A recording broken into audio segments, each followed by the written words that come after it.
Et salut tout le monde, bonjour, j'espère que vous allez bien. Aujourd'hui on se retrouve pour une nouvelle vidéo.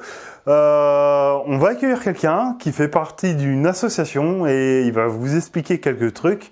Pour l'instant je vous en dis pas plus, je vais le faire apparaître juste à ma droite. Donc, hey, salut Quentin, comment vas-tu? Ça va bien Aurélien? Bah écoute, ça va, qu'est-ce que tu fous là? Bah je viens vendre un peu le salon, tu as cru que je venais pour l'apéro, je suis sûr, c'est ça? Bah ouais, j'ai cru. Non, Ah, tu viens pour le salon? Je viens pour vendre le salon un petit peu, faire un petit peu de promo. Ouais? Je viens profiter de ta chaîne quoi. Bah vas-y, profite, hein, vas-y, y a pas de souci.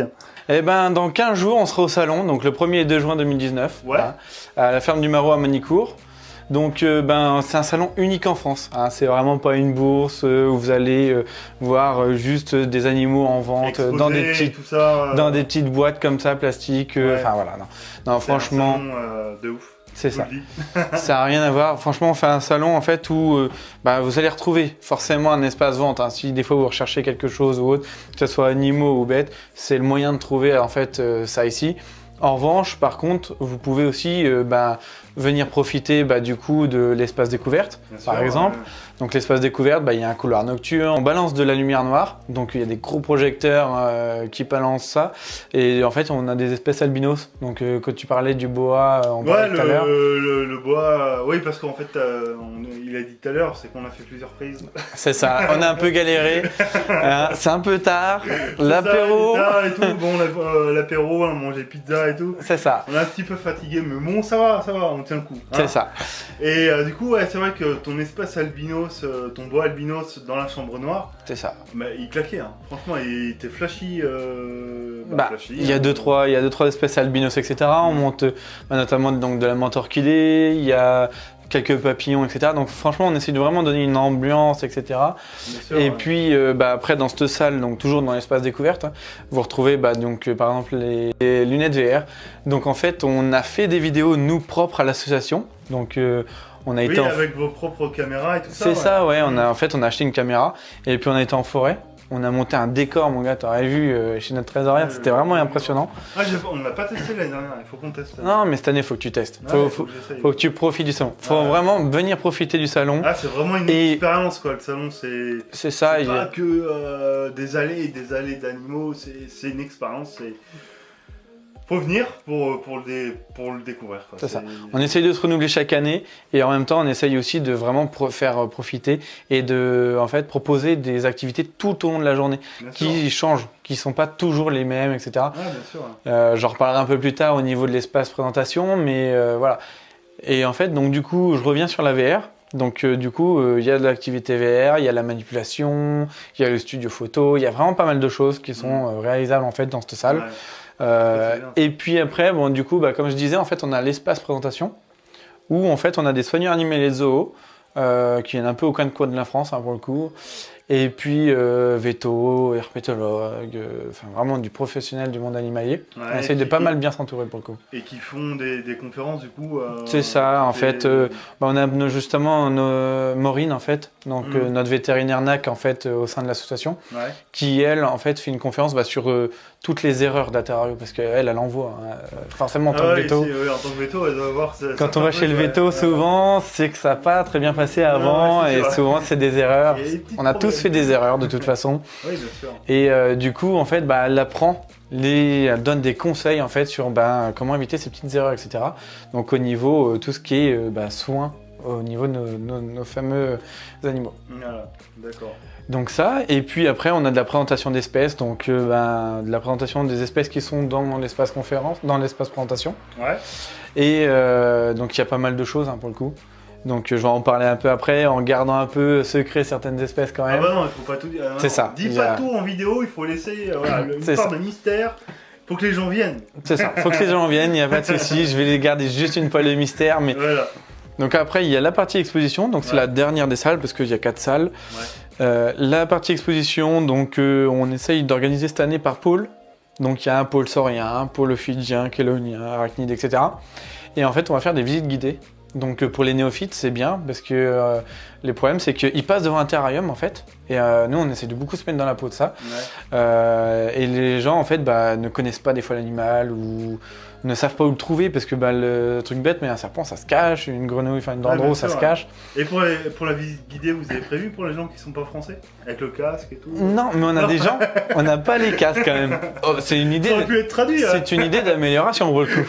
On aime bien s'améliorer, mais bon, là pour le coup, c'est quand même Ça voilà. me fait penser aux visites guidées, tu sais, dans les. Ouais, comme dans les musées monuments, par exemple. voilà, Ouais, bah c'est ouais. ça, ouais. Mais non, ça sera juste en Non, français, ça là-dessus. Mais ouais, on fait des visites guidées. Puis en fait, dans cette salle, tous les terrariums sont, enfin, la plupart des terrariums, on les met en fait sur palette. Et en fait, on les met à hauteur des enfants parce que truc bête, mais les enfants, ils en profitent. Ils ont les yeux, enfin, ils s'émerveillent devant ces bêtes-là et truc con, mais les mettre sur des tables à cette hauteur-là, c'est quand même très dommage. Ils ne voient pas, les parents, ils sont obligés de les porter à chaque fois. C'est ça. Et c'est bien de penser justement. C'est ça. Ouais. Et puis on pense aussi à ceux qui ont peur. Le pôle arachnide est souvent invité. C'est dommage, hein, parce que c'est des bêtes quand même à découvrir. Oui, c'est sympa les araignées. Mais Ça, les autres, hein, T'en parleras à ta femme, Ouais. comme quoi, faut découvrir le... Ouais, mais j'aime bien les araignées. C'est la petite Réjus là que j'aime bien. Là. Ah, la Philippus. Voilà, Mm. Philippus Réjus que j'aimerais bien acquérir, mais bon. J'ai de la barillestis si tu veux à la maison. Tu verras quand ça se barre, c'est assez mignon. Ouais, écoute, on découvrira ça. Y a pas de Mais souci. La petite Réjus, j'aimerais bien, mais bon, avec la Miss. Bon, il y a une limite, hein, voilà. La limite, c'est les araignées. Voilà. Dans l'intérieur, c'est vraiment les araignées. C'est Donc- mort. Donc voilà, en fait, nous, ce qu'on a essayé d'organiser, c'est que justement, il y a des gens qui ont peur, qui n'aiment pas certaines espèces, que ce soit les serpents, que ce soit les gens néophytes ou autres. Il y en a certains qui n'aiment pas certaines espèces. Donc on a prévu de façon à pouvoir aller voir telle et telle espèce sans forcément aller voir telle et telle espèce. C'est vraiment organisé par pôle. Ok. Et ce qu'il y a de bien, c'est qu'en fait, on a certains responsables qui nous emmènent des belles espèces comme des varans d'un mètre 50, etc. J'en dis pas beaucoup plus. Mm. Mais Parce qu'il y a c'est ça. beaucoup plus. Par exemple, comme on a vu la semaine dernière, disons pas trop. je peux dire quand même les crotales. Ah, Il y a vas-y, eu, voilà. vas-y. On a quand même un espace venimeux en fait avec donc plusieurs crotales qui viennent. On a notamment un de nos contacts en fait qui emmène ça. Et il y a eu le fameux jeu des 10 places le dimanche dernier. Là, on a offert 10 places pour les crotales parce qu'ils peinaient un peu à trouver. Hein. Ouais. On est calé pour les boas, mais par contre pour ce qui est tout crotal, c'est plus compliqué. Ouais. Donc voilà, quoi. Il y a pas mal d'espèces, etc. Et donc, qu'on peut comprendre, et du coup, on organise tout ça par pôle. Et ce qui fait que quelqu'un qui a les connaissances, on est conscient, nous, en tant que terrariophile, qu'on n'a pas la science infuse. On ne connaît pas tout sur toutes les espèces. Ah bah non, C'est impossible. c'est pas possible. Enfin, moi, clairement, je fais un peu plus de dendrobates. Et clairement, tu me lances sur les tortues, je suis une bille. Hein. Par contre, tu vas voir Jessie, notre trésorière, qui, elle, est pas mal calée en tortue, etc. Oui, voilà, etc. chacun a ses préférences et chacun est calé dans ses préférences. Et comme moi, moi c'est la gute et le python et le saurien. Et voilà, les tortues, tu me dis une espèce de tortue, je vais dire. C'est ça. Là, on va pas parler de tortues ce soir. Au moins, là-dessus, on est tranquille pour le coup. Mais c'est vrai que voilà, donc du coup, on essaye d'avoir des gens vraiment performants sur l'épaule Ouais. pour pouvoir donner le maximum d'infos, etc. quoi. Et donc, ouais, dans cet espace-là, vous retrouverez des spécimens adultes qui font 1,50 m, voire des fois même un peu plus, etc. Que ça soit du varan, que ça soit, par exemple, il y a eu déjà le jeu, donc je peux le dire, la tortue des Seychelles, donc la gigantea qui fait dans les 150 kg, 3 fois rien. Non, c'est une petite espèce. Hein. C'est ça, voilà, dans une petite chambre comme ça, Ouais, c'est voilà, bon ça là. passe, hein, tranquille. Mais donc voilà, il y a quand même des espèces que vous retrouverez en fait que à notre salon, Ouais. que vous les trouvez nulle part en fait. Bah non, C'est ça. ouais, c'est sûr. Et il se passe pas un truc le samedi soir? Ah si, le samedi soir, tu fais bien parce que bien que tu m'avais dit qu'il se passait quelque chose. c'est la suite de l'apéro qui te fait dire ça, c'est ça? Ah, c'est ça, ouais. Donc là, le samedi soir, à partir de 19h, on passe en fait en ambiance nocturne. Apéro. Donc, apéro à 19h, on offre l'apéro. Donc, il y a un petit apéro d'offert et tout par l'association. Open bar, direct. Oui, il a rêvé. Non, c'est pas open bar. Ah, c'est que tu payes de l'apéro, c'est ça?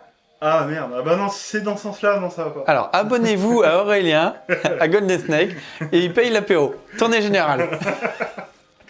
Ça a vite fait, hein. Tu vas voir ton nombre d'abonnés, là, comment il va augmenter. Ou pas. Donc du coup, je reprends, du coup, le samedi soir, en fait, ouais, donc de 19h à 19h30, on fait un petit apéro et tout. Ensuite, il y a un gros barbecue de façon à ce que, en fait, le débutant ou même la personne passionnée, mais qui n'a pas non plus des 10 ans, 15 ans d'expérience, puisse rencontrer, parler, etc. autour d'un repas et d'un barbecue. c'est pas mal un barbecue. Parler avec des soigneurs animaliers de zoo, avec des exposants, etc. Parce que c'est pareil, hein, eux, ça fait 4 ans qu'ils vivent l'édition, la plupart de nos exposants. Ouais. Et ils nous ont dit comme quoi ils voulaient participer au salon et vraiment profiter, quoi. Donc c'est pour ça, le Nocturne, on ferme la salle des ventes. Et en fait, les exposants participent avec nous et franchement... grosse ambiance apparemment d'éclairage. Grosse ambiance d'éclairage, ouais. On passe en mode nocturne, donc le but c'est d'essayer de représenter un petit le coucher le lever de lune, quoi, on va dire. Ouais. Donc, je vous dis, bon, Quentin est dans l'événementiel, donc il gère un peu les éclairages et tout ça. C'est ça. C'est pour ça que je vous dis que c'est un salon de ouf. On sait bien s'entourer. On a des cargaisons de plantes, etc., des palmiers, etc. On essaye de vraiment faire de la décoration et tout. Enfin, il y a vraiment pas mal de choses sur le salon. Ouais, c'est décoré. L'année dernière, il y avait dans l'amphithéâtre, il y avait de la coco partout. Il y avait des palmiers, il y avait des éclairages aux palmiers rouges un peu, je crois. C'est ça, ouais, je mets un peu d'éclairage et tout. Voilà, franchement, par contre, je me rappelle bien, je ne t'ai pas vu pour ramasser les 1 tonne de coco qu'on avait versé sur le sol. Ah bah non, mais j'ai bien vu le truc. Hein. Quand j'ai vu avec Elodie, j'ai dit taillot, hein, c'est bon. Non, mais après, nous, le samedi, on était partis, je sais plus quelle heure, on était à la fermeture. À la fermeture, ouais. Après le repas, vite fait. Avant le repas, on est parti. Avant le repas. Ouais, avant le repas, on est parti parce qu'avec la route et tout ça, on voulait pas rentrer trop tard. Donc c'est pour ça. Enfin bref, c'était la petite parenthèse. Et donc voilà, donc il y aura cet espace nocturne où tu disais qu'il y aura des espèces présentées assez particulières. Ouais, en fait, le samedi soir, on va en profiter. Donc, il y a une vente aux enchères. Je vais parler vite fait de la vente aux enchères. On fait donc une vente aux enchères qui est en faveur d'une association qui est Sauvons la forêt, qui sauve en gros, comme dans son nom l'indique, la forêt d'Amazonie, d'Indonésie, etc., un peu partout sur le globe. Et en fait, nous, on fait une vente aux enchères. Donc, on compte sur vous pour participer à ça. Il y aura des terrariums, il y aura du matériel qui sera mis aux enchères, justement. Ouais. Et puis, en fait, cette association s'occupe d'acheter 1 hectare de forêt, les disperser, en fait, de façon à sauver plusieurs hectares de forêt avec un seul. Et de façon que ce soit dispersé, que les constructeurs, Total et tout ça, puissent pas grignoter de la forêt. Si tu prends un bout par-ci, un bout par-là, un bout par-là, ils sont coincés et du coup, on est pas mal engagés, nous, à l'association. En fait, nos animaux, on sait d'où ils viennent, donc ça serait bête de détruire. En fait. De les détruire, de plus les avoir en état naturel et que de les avoir qu'en terrarium. Voilà. C'est ça. Et puis à la suite de ça, donc à partir de 21h, en fait, on va présenter des espèces qu'on ne peut pas présenter au public en période de grande ouverture. Donc on profite de tous vous mettre en fait dans les gradins. Donc je vous rassure, il y en a qui sont au premier rang, il faut venir en avance. Et puis les derniers se trouvent forcément derrière. Hein. Ah oui, bien sûr. Et puis, alors nous, vu qu'on est VIP, on sera sur le gradin à manipuler les reptiles. Hein. Ouais, bien sûr. Dommage, j'essaie de le placer, mais bon. Et puis par exemple, on va présenter donc, le Panoptes. Il y a des espèces que je suis obligé de taire encore parce qu'il y a les jeux qui arrivent le dimanche soir à 8h, mais voilà, mais il y a pas mal de choses, donc on va présenter 3-4 espèces qui sont assez imposantes le samedi soir, donc jusqu'à 22h en fait. Bon écoutez, je pense que Quentin vous a dit la majorité des choses, donc venez nombreux au salon, vraiment, c'est vraiment un salon qui vaut le coup. Il se démarque vraiment des bourses, donc justement c'est pas une bourse, c'est un salon, donc salon Terrario Nièvre, avec un espace vente, voilà. Donc on vous attend très nombreux là-bas, je vous dis à bientôt, passez une bonne journée, une bonne soirée, à bientôt tout le monde, allez, ciao, bye bye.